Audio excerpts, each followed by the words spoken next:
Nous allons étudier aujourd'hui pourquoi la gravité fait tomber les pommes, mais pas la Lune. Lorsqu'on lâche une pomme, elle tombe sur le sol. Depuis Newton, nous savons que cette chute est due à la force de gravitation qui attire la pomme vers le sol comme un aimant. Repassons le mouvement au ralenti. À chaque intervalle de temps, la distance parcourue par la pomme est plus grande qu'au précédent. La vitesse augmente régulièrement. C'est ce qu'on appelle un mouvement uniformément accéléré. La gravité agit verticalement. Mais au départ, on peut s'amuser à projeter la pomme horizontalement. La pomme ne tombe alors plus en ligne droite, mais suit une jolie courbe qui s'appelle une parabole. Cette courbe est la combinaison du mouvement horizontal qui est impulsé au départ et du mouvement de chute verticale qu'on vient de voir. Si on regarde l'ombre de la pomme sur le sol durant la chute, on voit qu'elle se déplace à vitesse constante. Pour la vitesse verticale, comparons avec la chute sans vitesse initiale. Vu de côté, on a bien une ligne droite et une parabole. De face, les deux mouvements sont parfaitement identiques, ce qui montre que l'accélération verticale est la même dans les deux cas. On peut aussi lancer la pomme vers le haut. La vitesse initiale a alors une composante horizontale et une composante verticale. La gravité n'agit que sur la composante verticale de la vitesse et la pomme finit par retomber sur le sol. Le mouvement est là encore une parabole. En vrai, la courbe n'est pas exactement une parabole. En effet, le frottement de l'air freine la vitesse de la pomme et la composante horizontale de la vitesse finit par s'annuler. Lorsqu'on lance la pomme très haut et très loin, le mouvement se termine en chute verticale.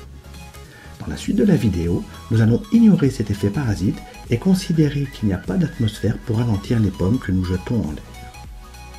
Maintenant qu'on n'est plus embêté par l'atmosphère, imaginons qu'on projette la pomme avec un canon très puissant. La pomme va arriver très loin, à tel point qu'il va falloir tenir compte du fait que la Terre est ronde. Est-ce que l'on a toujours une parabole? Eh bien non, car maintenant que nous nous plaçons à une échelle plus grande, il faut prendre en compte deux nouvelles caractéristiques de la gravité que nous ne voyons pas lorsqu'on est proche de la surface de la Terre.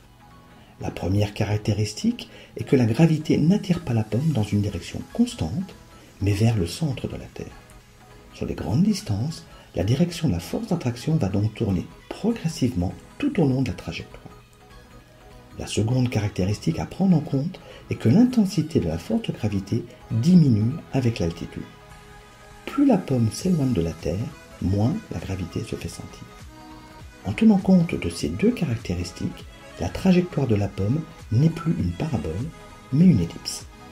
Ces deux courbes se ressemblent beaucoup car elles sont de la même famille. Mais contrairement à la parabole, l'ellipse est une courbe fermée. Si on imagine que la pomme puisse traverser la Terre sans être gênée, elle reviendrait exactement à sa position de départ. Imaginer que la Terre puisse être traversée par une pomme n'est pas très raisonnable. Pour éviter que la Terre ne gêne, il faut lancer la pomme de beaucoup plus haut. En calculant bien la position de départ et la vitesse de lancement, la pomme va pouvoir cette fois-ci faire un tour complet sans retomber sur Terre. Comme pour notre parabole de tout à l'heure, la force de gravité n'agit que sur une des deux composantes de la vitesse et courbe ainsi la trajectoire. Mais comme ici la direction de la gravité change en permanence, cette courbure referme la trajectoire sur elle-même. On peut faire varier la vitesse de lancement pour bien représenter cet effet de courbure. Sans vitesse initiale, la pomme tombe bien sûr sur le sol en ligne droite.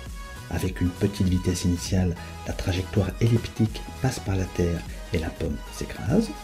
Avec une vitesse initiale suffisamment importante, l'ellipse s'agrandit et ne passe plus par la Terre.